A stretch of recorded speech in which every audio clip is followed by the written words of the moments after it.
Saturn is the key in so many ways to what is happening with all its moons. Just a reminder, Saturn may appear to be what it is in the holographic world, but actually, again, it's an information field. It is a consciousness. Everything is aware. Everything has a consciousness. So these planets and suns, they have consciousness. They have awareness. They are entities in their own right. And interestingly, this is an accepted ancient symbol of the sun. And people think, understandably, that it's a symbol of the sun that we know today.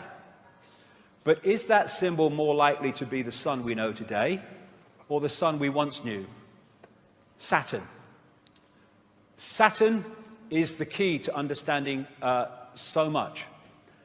It was known as the old sun. It is known in occult as the old sun, the dark sun, and the dark lord, the Lord of the Rings. And the massive penny dropped for me. Whoa, the kaleidoscope moved when I started to realize that at least so many, if not all, the ancient sun gods were not gods of the sun we know today, but of the Saturn sun that was focused on before, because it was in a different position. Saturn has long been symbolized as an eye. There's the eye in Freemasonry. There's the eye of Sauron in the Lord of the Rings, the reptilian eye, the symbol of the negative force. And what happened in the massive and brilliant work of David Talbot in the Saturn myth is that at some point there was an enormous ejection of debris in an explosion out of Saturn. And it formed like a luminous crescent because it reflected light at certain points of the day. And this, as the Earth moved on its axis, when viewed from the Earth, this appeared to move around Saturn. And at different points, there were different symbolism for different points. But this was the one that really was the focus of Saturn symbolism, because this was when that luminous crescent was at its most luminous during the day. And so you find this symbol over and over in the ancient world. And this is a common recurring theme of Saturn. And this, the crescent symbolically, and the disk of the Saturn sun, the dwarf star. And so from this came the horned god, the horned goddess. There is Madonna in her Super Bowl performance at halftime, which was so Saturn in its symbolism, it was laughable, including the fiery eye. And in the movie version of The Lord of the Rings, you had the crescent holding the eye of Sauron. In Arabia, or you look at that of the symbol of Islam, the star, the sun, and the crescent. And the Arabian god Sin was symbolized as a crescent. Here you go. And I would suggest, from David Talbot's point of view, and I think he's right, that this represents the crescent of Saturn. This is the guy who started a satanic Saturn organization or secret society out of Germany called the Brotherhood of Saturn. And there's that symbol of the sun, look, with a dot. That's Saturn, not the sun that we have today, and the horned god. Molech, who is symbolized at Bohemian Grove as the owl, is also symbolized as the bull, and there's the horns with Saturn in the middle. And so you have the bull gods of Mesopotamia. And the winged goddesses in that state, this was often symbolized as the goddess with her holding the god, her arms around the god, or her wings around the god. And there is another version of that with the god Saturn and the crescent. And there it is on the Great Seal of the United States, exactly the same symbolism. There it is in the Air Force Special Operations Command. There it is in the symbol of the House of Windsor. There it is in the United Nations, with the target on the world, very appropriately. There it is in the eagle of Rome. Here it is in Freemasonry. The flying disc of Egypt and other places is Saturn. And thus you have the Rosicrucian order, which connects into this network, using that flying disc symbolism. And so many of these logos carry the same symbolism. And in her Super Bowl performance, Madonna had the flying disc of Saturn.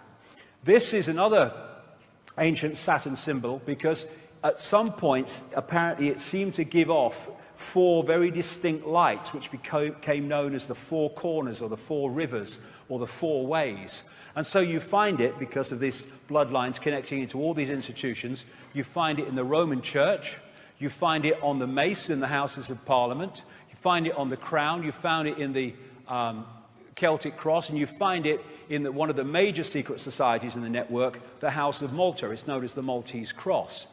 It was also symbolized, this Saturn symbol and crescent, as the flying god in his flying boat. This is Horus in his heavenly boat. This is why it's used in the boats used in Freemasonry. This is a Freemasonic building on the Isle of Wight, funnily enough. And that is massive. I'm not saying Annie Lennox knew it was, just let's do this, it'd be a good idea. But that was massively Saturn symbolism when you watched it play out. Then you've got this symbol of the horned god. Again, Saturn, Satan, as it also became known, which is you find with so many politicians. And Pat Robertson, this so-called Christian evangelist, yeah, okay. And talking of horns and horned gods, in astrology, Saturn is connected to Capricorn. And so one of the Saturn symbols is the goat.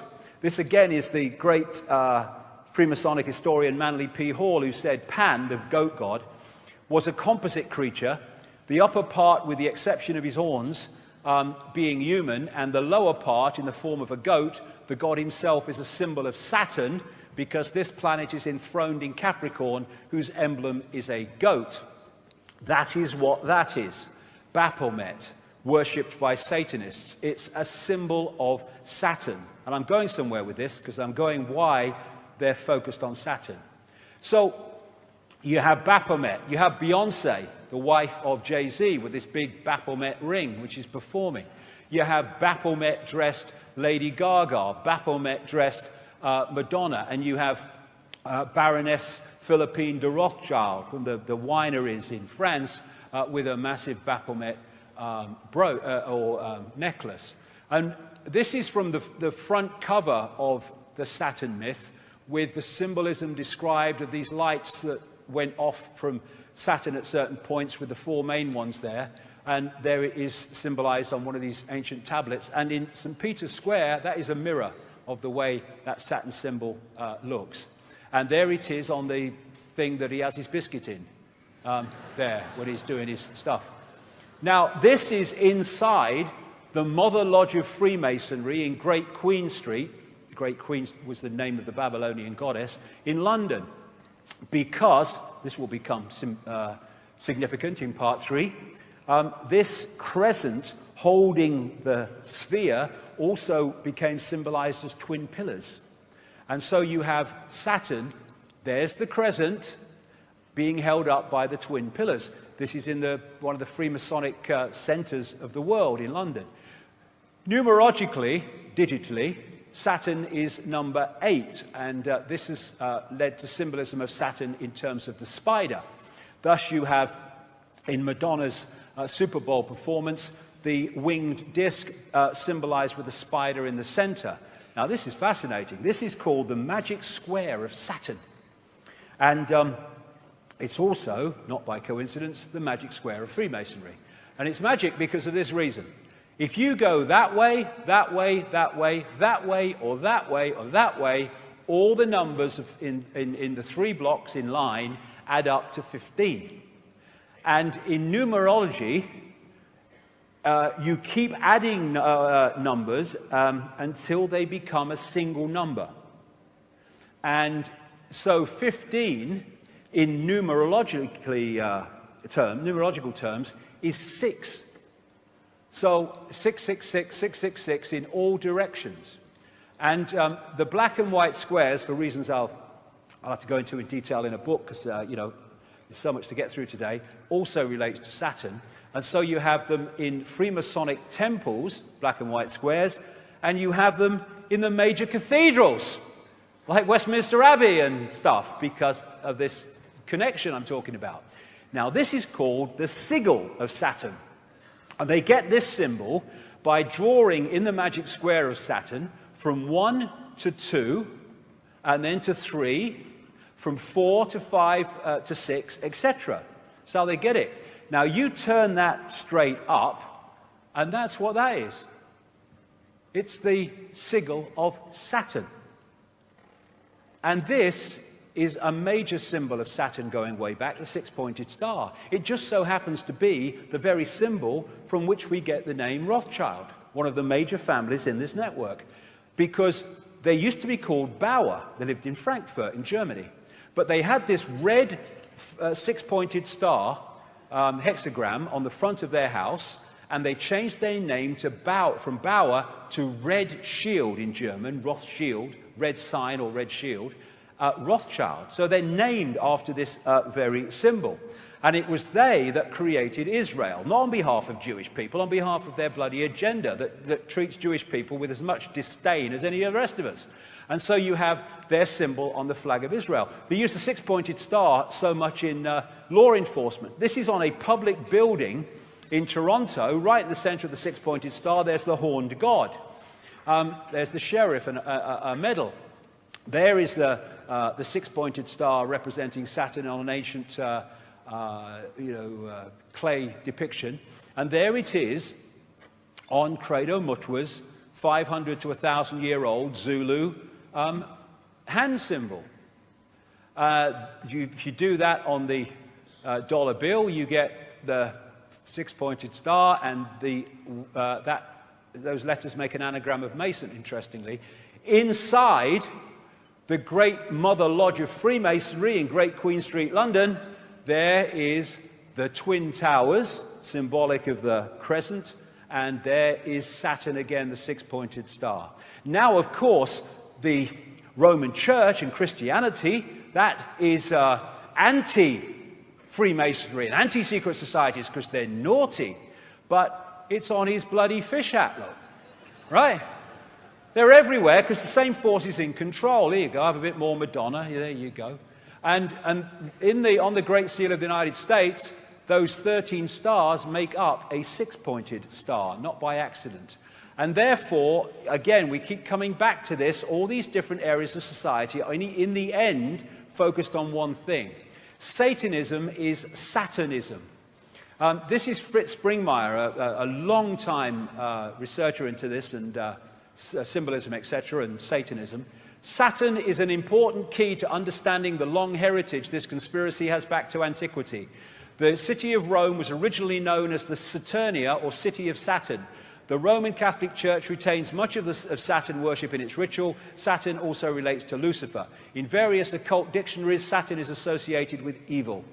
And this is the remains of the Temple of Saturn in Rome. And just next to this is this place called Capitoline Hill now, but before that called Mons Saturnus, the Hill of Saturn. And this is a very symbolically important place to the bloodlines. And this whole thing about the skull and bones, Capitoline Hill comes from caput, meaning dead, because they're supposed to have found a human skull there, and they call it caput, Capitoline Hill. That's why we say kaput when something's dead. And you have the theme in Christianity of Golgotha and Calvary, the place of the skull, hill of the skull. And Capitoline Hill became Capitol Hill when the bloodlines moved in on America. Now, in the North Pole, the northern pole of Saturn is a permanent storm which takes the form of a hexagon. And this has been found by the Cassini spacecraft, and I think the Voyager one before that in the early 80s. And the hexagon also is an expression of the hexagram, or of the six-pointed star. because all these different symbols that I'm going to talk about now are different expressions of the same frequency state. So you look at this crop circle from England this year, and it is a hexagon. But a hexagon is a flattened out cube. So when you look at it from another angle, it's a cube. Well, it just so happens that an ancient symbol of Saturn is the cube, especially the black cube. And I would suggest that's what they are. The Kaaba, the focus of worship in Islam, Kaaba means cube. The tefillin, the cube on the head in Judaism. And when people go to worship around the Kaaba, they're told to pray in concentric circles. Remind you of anything? And they're told to walk around it, and their energy can be trawled. And if you focus on something that represents Saturn, Saturn is where the energy goes. In Judaism, they have Solomon's temple. Every syllable of Solomon means the sun. And the Holy of Holies in the so-called Solomon's temple was supposed to be a cube. They talk in Revelation about the New Jerusalem in cube terms. There's these massive cubes that they use. This is outside the one of the banks near Wall Street, near where the protests are. And you see these black cubes and cubes like used by Apple and stuff. Saturn symbolism. In Doctor Who, they had this recent one where the Earth was invaded by black cubes. Star Trek, you had the Borg, who were these cyborg-like, exactly as the are described by the Gnostics of the Archons, and they used to move around in these cubes. If you geometrically represent the cross, then it is a flattened out cube.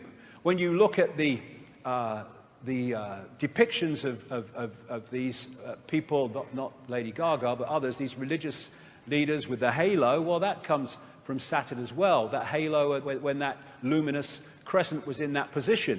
Astrologically, that's the symbol of Saturn. And what they symbolized this as was the sickle and the hammer. And when the Rothschilds created the Soviet Union, provable fact if you look at the evidence, they used the symbol of Saturn as the symbol of the Soviet Union. There's that symbol on this guy from the Brotherhood of Saturn. The Jesuits are a major secret society in this global network, and there's the symbol of Saturn in their symbolism very bloody clearly. The snake on the cross also relates to this in some ways. Now, this is going to take us forward here, because the god of Saturn of the Greeks was called Kronos. And Kronos was, because he was the god Saturn, the sickle, the scythe, was represented as holding the scythe, and also he was depicted as the god of time. And he had the beard, the white beard, and he became Old Father Time. That's Kronos, that's the god of Saturn. He also became the Grim Reaper, because Saturn is the planet, I say, son of death. And Kronos became Crown, a symbol of the bloodlines. Kali, a goddess related to Saturn, it was called the Black One, and the goddess of time, depicted with a protruding tongue. There's Madonna again. I mean, she must have the bloody book she works through, this one.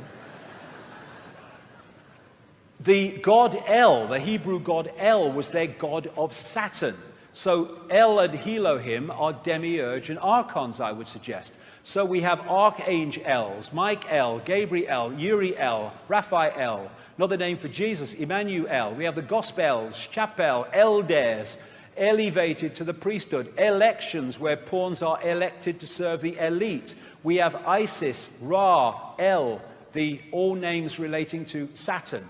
Saturn, Kronos, Satan, Black Sun, Dark Lord, they're all the same thing, the expression of this force. And here you have Moloch, that they worship at Bohemian Grove, and he is a god of Saturn, this recurring theme. They also represent Moloch as a bull, as I said earlier, and so you have that as the symbol of Wall Street. And the golden calf in the Bible is Moloch, Saturn. The Greeks talked about Saturn used to eat his own children. And here's the colors of Satanism and the colors of Saturn, black and red, same as the royal protocol. the robes of the judge, the robes of the clergy, the square hats of the universities, the hammer that the judge uses, it's all Saturn symbolism. You see Saturn profusely used in symbolism of the corporate world. And this, this earth, wind and fire, they got the bloody set. There's the eye, there's the six-pointed star, there's the step pyramid, there's the winged disc, and there's bloody Saturn. And then, therefore, you look at religions and secret societies and Satanism, they're worshipping Saturn. Then you look astrologically, in other words, energetically. Banking is astrologically ruled by Saturn. Politics and institutions of state at all levels, astrologically ruled by Saturn. Corporations, astrologically ruled by Saturn. Law and court system, astrologically ruled by Saturn. Science, astrologically ruled by Saturn. Saturn worship, Satan worship. And it's interesting that you have the god of Saturn, Kronos, with the beard, and all these bloody religions, they have bloody beards. And then you have God depicted as a man with a white beard on a cloud or on a throne. And there's God, Charlton Heston type God.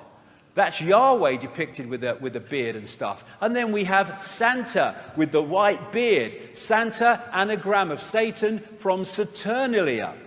Saturnalia was a festival in Rome where they worshipped the god Saturn, and they gave, it was in the same period to the run-up to our Christmas, and they gave gifts, they decorated trees, and they hung sprigs of bloody holly. So that is Saturn symbolism, a man with a white beard. This is Ancient of Days, a painting by William Blake from, I think, 1794 or something like that. Ancient of Days is an old name for God. And he's depicting God. He was a very deep esoteric thinker and great knowledge, William Blake. And he's depicting God with the white beard. That's Saturn, Kronos. On the GE building in the Rockefeller Center in New York, there's Kronos again. Now, the Freemasons, they call their God the great architect of the universe. The demiurge was known by the Gnostics as the great architect of the universe. Which brings us to the white-bearded architect of the Matrix, the Matrix movie series. So where is this leading us? Well, again, this needs to go, if we're going to go anywhere with this, because I'm going into fantastic areas here, but this is where the information has taken me very, very clearly. And the hardest thing to see is what is in front of your eyes, as this man rightly said. The Gnostics talked about the fact that the archons make something appear to happen that does not actually happen. They can induce a virtual reality experience. The Islamic people and pre-Islamic people talk about the jinn manipulating humans by creating illusions. I was in New York in 2010, and someone took me to the subway station for Ground Zero. And when I saw it, it was like, whoa, it hit me big time. There was, first of all, this eyes all along the platforms, but there is this massive depiction of the world on the floor, and then there's an eye, and going out from this eye are these broadcast transmissions. And that hit me so powerfully. Neil Haig was with me, and we kind of looked at each other and said, that's Saturn, isn't it? And remember, physicists have said only this last few days, they may have evidence the universe is a computer simulation. Well, I say that it's a virtual reality, which has been hacked into, and that hack is the reality that we're experiencing, the fake reality. And that hack, I say, comes from Saturn. Because I'm saying that these rings are actually a massive broadcast transmission system which is broadcasting a fake reality within the frequency range that we are decoding, and therefore we are picking up that fake reality. When the Cassini spacecraft arrived at Saturn in 2004, found many things that was unexplainable, you know, things like the hexagon North Pole storm and stuff like that. But they also found extraordinarily powerful sound coming from Saturn. This is part of what they recorded.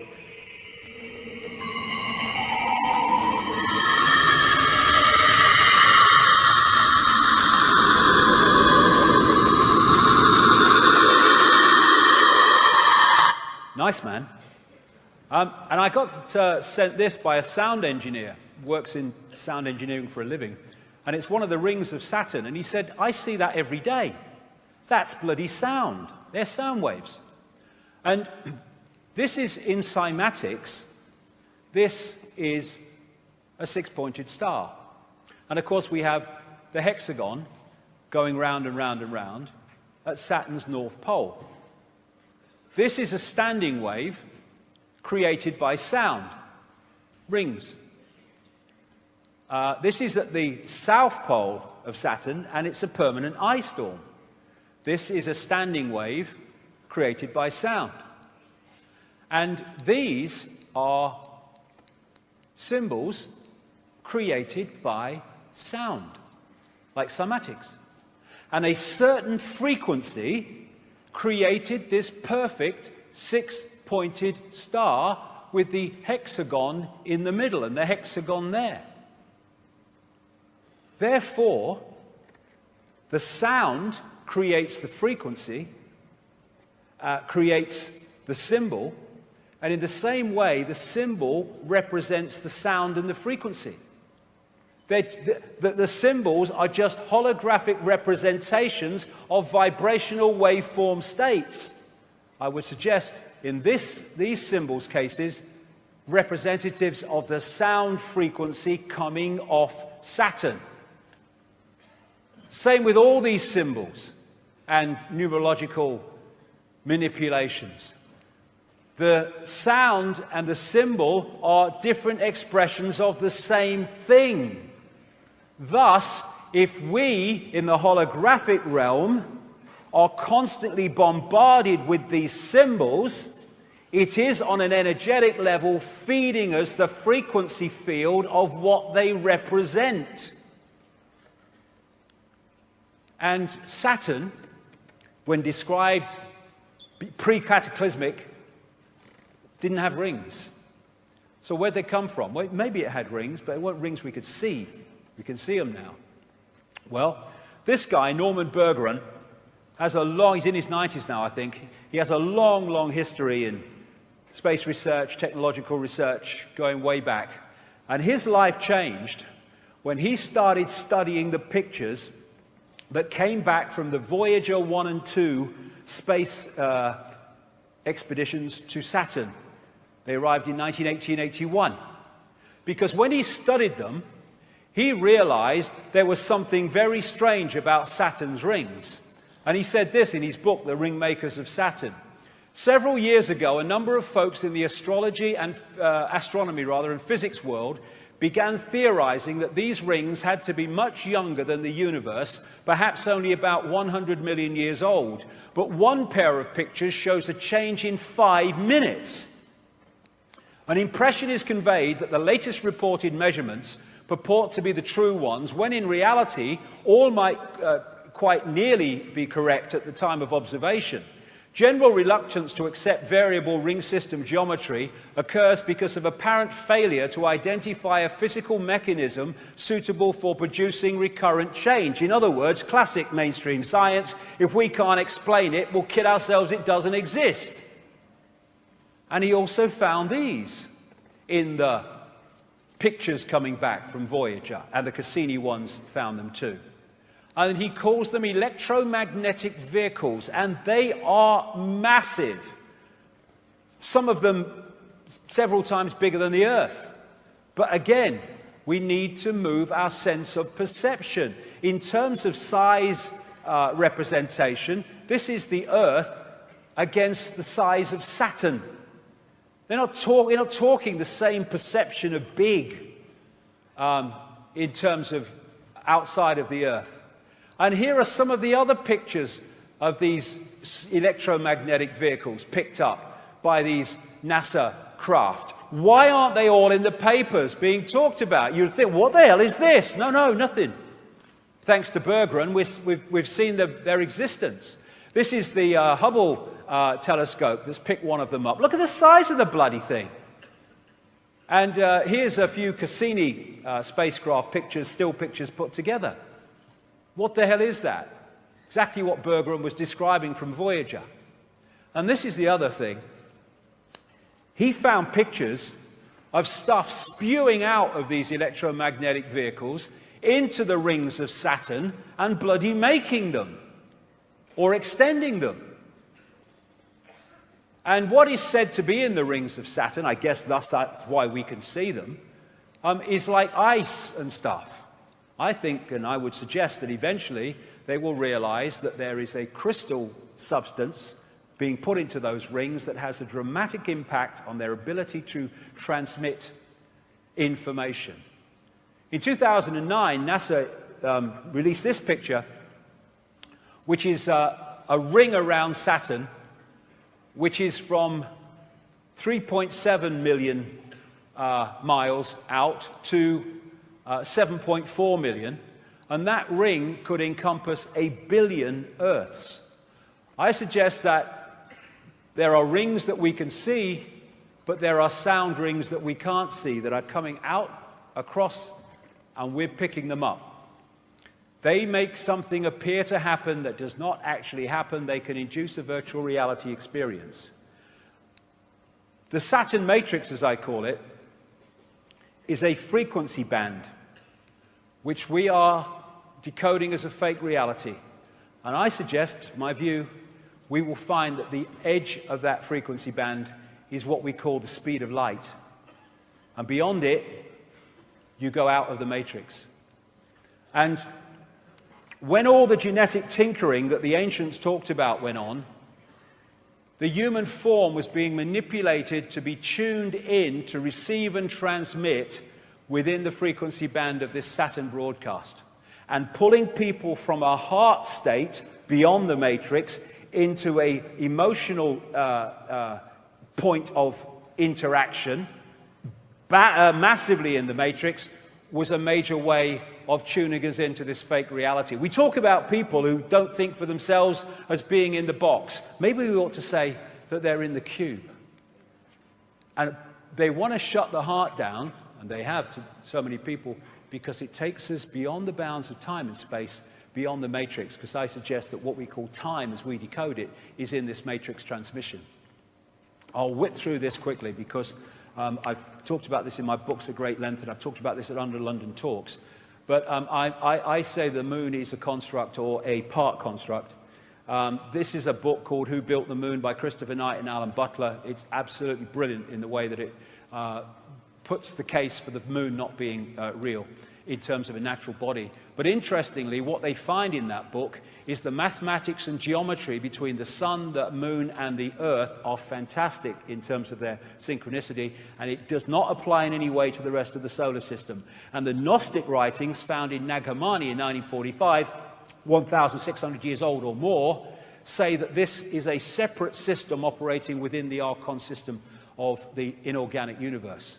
They say in the book, the authors, the maths involved in the Earth, Moon, Sun system is nothing less than staggering. And that the moon has been put there with the accuracy of the proverbial Swiss watchmaker. So when viewed from the Earth, it's the size of the sun at an eclipse.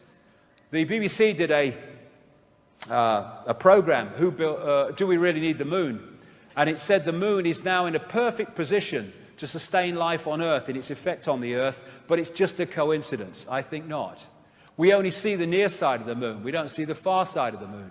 And the authors say in that book, the moon is bigger than it should be, apparently older than it should be, much lighter in mass than it should be. It occupies an unlikely orbit and is so extraordinary that all existing explanations for its presence are fraught with difficulties, and none of them could be considered remotely watertight.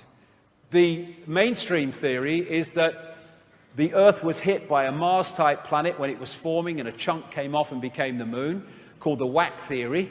That didn't pan out, so they came up with a double whack theory, where it was hit by the planet, it went away and gave it another smack, and then it became the moon. Now, of course, it doesn't pan out because it's nonsense. They don't know. Why don't they just say it's not a bad thing we don't know? There's lots of things we don't know. The best explanation for the moon is observational error. The moon doesn't exist, said this scientist at the Smithsonian Center for Astrophysics. It's easier to explain the non-existence of the moon than its existence, blah, blah, blah. It goes on. And you know, I'll go through this because I don't want to run over too much time. I'll just mention a few things about the moon. These two scientists from the Soviet Academy of Sciences wrote a detailed article in 1970 headed, "Is the Moon the Creation of an Alien Intelligence?" And they explained in scientific terms why the moon cannot be a natural body, and in doing so explained all the anomalies that, if it is a natural body, cannot be explained. This guy, Sergeant Wolf, talked at the National Press Club a few years ago and told of his experiences on the inside at NASA, where he saw things like alien bases on the moon and stuff like that. And there's all these towers and strange phenomenon, like this blue light called blue gem or blue dome that they can't explain on the moon. And these artifacts on the moon that clearly are not natural. Look at that one. What the bloody hell is that? They can't explain them. They don't talk about them. These are pictures of what are claimed to be statues on the moon. There's so much we don't know. In symbolic terms, maybe in a bit more than that, the moon is a bit like the Death Star of this big-time insider, George Lucas, in the sense that it's actually some kind of technological construct. And it's my view, as I've said before in previous books, that what the moon is doing, in its present use anyway, is taking this Saturn broadcast and acting as an amplifier to fire it at the Earth, so we get it in massively increased power and therefore effect. It's acting a bit like a dish transmitting information which we're picking up and decoding into a fake reality. Now, 9 months after I'd written that in a book called The Human Race Get Off Your Knees, someone sent me an email from Brazil, I think it was, a lady, and said, "Have you read this book, Earth, by Barbara Marciniak? Because I've just read your book and I think you'd find it interesting." And she sent me some page numbers. Barbara Marciniak is what they call a channel. And lots of channels are not channels. They just think they are. But, you know, if you get a genuine one, then you can get out there and bring information out from other dimensions into this one. You can get some profound information that way. And she's done a lot of great stuff, Barbara Marciniak. I've met her a few times. Anyway, I hadn't read Earth. I'd read the first book that she wrote, but not Earth. Anyway, I sent for it. I went through the page numbers, and I'm like, whoa, this is 9 months after I've said this stuff in Human Race Get Off Your Knees. And this was a channeled book, and this is what was in the book. 1996, I think this came out. The moon is a very powerful electromagnetic computer. The energy from the moon has been beaming electromagnetic frequencies onto the Earth for eons now to maintain the two-stranded DNA. The moon is a satellite that was constructed. It was anchored outside Earth's atmosphere as a mediating and monitoring device, a supercomputer or eye in the sky. Earth must be owned by those who dwell there. However, it is not. You have outside gods, creator energies, who prevent you as a species from having free reign with your kundalini. That's the energy of awakening, in effect. The influence of the moon as a main satellite computer affects all of the Earth. The moon's programs have for eons been of great limitation towards human beings. There are repetitive cycles that the moon creates to which you respond. The tales about the full moon and insanity, madness and heightened bleeding are all quite true. You know that television influences you a great deal. The moon is the same way. And astrologically, just as a very quick aside, when that great rearrangement happened, of course, astrologically, everything changed as well in terms of the influence of the astrological energies upon the human perception, because suddenly all these bodies are in different positions to where they were before. So the Saturn-Moon matrix, as I call it, I say anyway, is generating a frequency band, a fake reality, which we are decoding to be what seems to be a real reality, and the genetic manipulation has tuned us into it and created this cycle of round and round the garden. It's coming, it's coming, it's coming, as the guy said in the video. And Neil Haig has this concept of moonopoly, or Saturn moonopoly. And it goes like this. You get up in the morning and you have your breakfast and then you go to work. And then you have your lunch, sandwich normally, and then I go to work and then I go home and then I have my tea and then I watch a bit of telly and then I go to bed. Then I get up and I go to work, and then I have my lunch, sandwich and all. And I mean, look at us. We are infinite consciousness, infinite awareness. All that is, has been, and ever can be.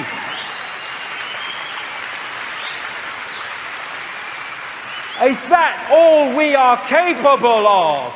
No. But we are locked into these cycles to which we respond. No response. See it as you couldn't see it before. An end to work, buy, consume, die. That's what that is. And this matrix creates a firewall that holds us from seeing further into the energy field and holds us in this tiny frequency band we call visible light. What they've done is taken the universal energy field, the universal construct, and they have hacked into it, and they're feeding a fake reality to us from within that construct. And therefore it's goal. Oh, my life's in a terrible state. I'm just making adjustments to my life. Oh, life's great. And they're all freaking illusions. We're like in this wall. You know those scientists that have been suggesting in the last few days that the universe might be a computer simulation? They actually said, like a prisoner in a pitch black cell, we may never be able to see the walls of our prison. Why? Because they are vibrational walls, and I suggest that they are the speed of light. Which is not the fastest speed. Sorry, Einstein, mate. It's pedestrian. We're talking all possibility, darling. And so when we look into the night sky, are we seeing what's real, or are we seeing a projection? I talked in I think it was my last book, or the one before that. I had a profound experience as a little boy when I was first taken to the London Planetarium, when I looked and saw the night sky on the roof of the planetarium, and it looked so bloody real. And it's hit me, and it's never left me, that actually when I look at the night sky, that ain't actually what I'm looking at. Firewall. All that we see or seem is just a dream within a bigger dream. Is this the real life? Is this just fantasy? Caught in the landslide, no escape from reality. Open your eyes, look at the skies and see. Is it a sky? Or is it a projection? And so, when we come to the matrix, and this scene in the matrix, I call it the Saturn moon matrix, maybe connected to other things we don't know yet. This is so real, and so the world we live in. If you add two words, the Saturn moon matrix is everywhere. It is all around us, even now in this very room. You can see it when you look out your window, or you turn on your television. You can feel it when you go to work, when you go to church, when you pay your taxes. It is the world that has been pulled over your eyes to blind you from the truth. What truth? That you are a slave, Neil. Like everyone else, you were born into bondage, born into a prison that you cannot smell or taste or touch. A prison for your mind. Archon world. We live in Archon world. I'm going to bring this down now before we have a break. I'll bring this down into the world that we live in now. This guy, a great cosmologist, who knew far more than he was saying or was allowed to say, Carl Sagan, he wrote a book, The Dragons of Eden, in which he talked about the fundamental importance of understanding the reptilian impact of reptilian genetics on human behavior. Because the reptilian brain fundamentally affects human behavior. And I suggest that before the genetic tinkering, either that wasn't there or was nothing like as powerful as it is now. And I came across these books after I was a long way down the line. I came across these books by Carlos Castaneda, in which he was quoting a Central American shaman called Don Juan Matos. And when I read some of the stuff in these books that this shaman had said, it was like, whoa, we talk about confirmation. He talks about the archons and the jinn in exactly the same terms, but he calls them the flyers. But they're the same entities. And this is what he said about them in the books. We have a predator that came from the depths of the cosmos and took over the rule of our lives. Human beings are its prisoners. The predator is our Lord and Master. It has rendered us docile, helpless. If we want to protest, it suppresses our protest. If we want to act independently, it demands we don't do so. Indeed, we are held prisoner. They took over us because we are food to them, energy. And they squeeze us mercilessly because we are their sustenance. Just as we rear chickens in coops, the predators rear us in human coops, human eros. Therefore, their food is always available to them. The Matrix is a computer-generated dream world built to keep us under control in order to change a human being into this. Think, Matter said for a moment, and tell me how you would explain the contradictions between the intelligence of man the engineer and the stupidity of his systems of belief, or the stupidity of his contradictory behavior. Sorcerers believe that the predators have given us our systems of beliefs, yes, our ideas of good and evil, our social mores. They are the ones who have set up our dreams of success or failure. They have given us covetousness, greed, and cowardice. It is the predator who makes us complacent, routinary, and egomaniacal, feeding the wolf. In order to keep us obedient and meek and weak, the predators have engaged themselves in a stupendous maneuver. Stupendous, of course, from the point of view of a fighting strategist, a horrendous maneuver from the point of those who suffer it. They gave us their mind. The predator's mind is baroque, contradictory, morose, filled with the fear of being discovered any minute now. They gave us their mind, and that, I suggest, is how they've done it. And they also, more than gave us our mind, they gave us their frequency via junk or non-coding DNA. We are at last, hallelujah, brother and sister, having mainstream scientists seeing the blatant,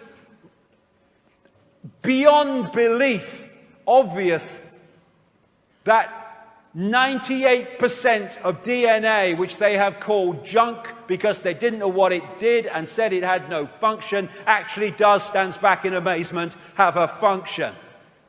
And in that 98% of DNA, non-coding DNA, are programs, behavior programs, perception programs, emotional programs that if we are not beyond mind-body conscious, we lock into and they become us. People in that state, I suggest, it is very possible, and I say highly likely, they can go through an entire human lifetime and not have an original thought or emotional response that isn't coming from the program. This is Boston University and Harvard Medical School research. They examined 37 DNA sequences containing at least 50,000 base pairs and one with 2.2 million base pairs. Lead researcher Eugene Stanley. Non-coding DNA sequences do contain a structured language fundamentally unlike the coding in genes. We therefore need to consider the possibility that the junk DNA may carry some kind of message. Yes, it does, many. And one of them is the human control system when we're pulled into body-mind. Russian DNA research. It appears that the languages we were looking for are in fact hidden in the 98% junk DNA contained in our own genetic apparatus. The basic principle of these languages is similar to the language of holographic images based on the principles of laser radiations of the genetic structures which operate together as a quasi-intelligent system. And this recent announcement by this institute at the Harvard Medical School, all data that humanity creates in a year can be stored on 4 grams of DNA. That's how much information we have in the human structure. And therefore, if you can put emotional programs, emotional response programs into the genetic structure, and then create a society designed to constantly trigger those programs, then you can have a massive, constantly recurring a tidal wave of low vibrational emotional energy. And when you, to feed off, and when you go beyond the body, like with Jill Bolte Taylor earlier, or these near-death experiences, what is the common theme when they go beyond the body? I felt calm, at peace, I just was. There was no thought pattern and no human emotion. Because so much of it is coming from the body. It's a program. And when you go into the heart and you go beyond time and space, you stop reacting in the sense of the program, and you stop delivering the food, the sustenance of that which is behind it. I did not judge and did not feel I was judged. I loved being in that painless state of existence. And if you want to feed off human energy, low vibrational, if you've got these programs within the human genetic structure generating that energy, well, you're home and bloody dry. This is the mind that we've been connected to. Why do rules have power over our minds? It's all about rules, because it's all about control. And this part of the brain, the reptilian brain, where we get cold-blooded behavior, territoriality, desire to control, right is might, and all that stuff, might is right, that is massively part of the reaction system, because the reptilian brain is about survival. It's about constantly scanning the environment for threats to survival, not just physical survival, but survival financially, survival of the job, survival of the relationship.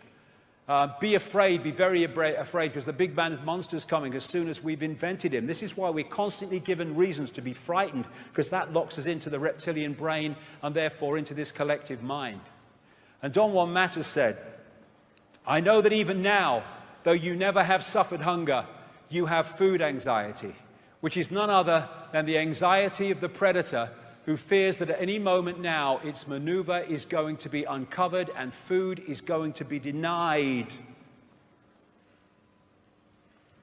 Through the mind, which after all is their mind, the predators inject into the lives of human beings whatever is convenient for them, and they ensure in this manner a degree of security to act as a buffer against their fear. Sorcerers of ancient Mexico reasoned that man must have been a complete being at one point, with stupendous insights, feats of awareness that are mythological legends nowadays. Absolutely. And then everything seems to disappear, and we have now a sedated man. What I'm saying is that what we have against us is not a simple predator. It is very smart and organized. It follows a methodical system to render us useless. Man, the magical being that he is destined to be, yes, and she, is no longer magical. He's an average piece of meat. There are no more dreams for man than the dreams of an animal who is being raised to be a piece of meat, trite, conventional, imbecilic. Control of perception. And if you look at the Avatar movie, it is so symbolic, because you had the Heart Society, and it was taken over. This connected society of greater awareness was taken over by this left brain, merciless, heartless invasion by symbolically Earth troops with their technology and all that stuff. And you even had the symbolism of these invaders infiltrating the Blue People Society by operating inside an outer shell of blue people so that they didn't know that they were being infiltrated. Now, are we as a human race, there are 7 billion of us now and more, the number of people in full knowledge who are behind this are tiny, tiny. And they can only do it by dividing and ruling us. Are we going to stand up, come together and face this, or look the other bloody way and go on walking into a level of enslavement that would make George Orwell bloody wince? As Martin Luther King said, a man can't ride your back unless it's bent. Freedom is the sure possession of those alone who have the courage to defend it.